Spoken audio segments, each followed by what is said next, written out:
दोस्तों welcome back to SK उपकरण channel. અત્યારે હાલમાં તમે જોઈ શકો છો કે મહાકાલ ડમરૂ જે કહેવામાં આવે છે, જે ઓરિજિનલ ડમરૂ છે દોસ્તો, જે વાગે છે એ ડમરૂ છે મિત્રો। એમાં આપણા પાસે 9 સાઈઝ અવેલેબલ છે।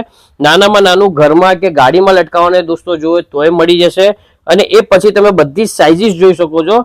ટોટલ 9 સાઈઝ અમારા પાસે અવેલેબલ છે મિત્રો।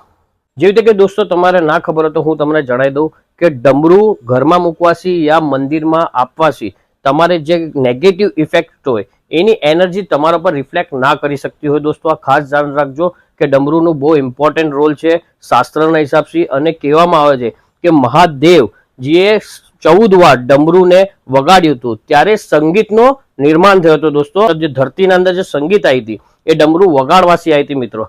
આ ખાસ ધ્યાન રાખજો। સારું લાગે તો ફોલો કરજો અને સબસ્ક્રાઇબ કરવું ના ભૂલતા। હર હર મહાદેવ।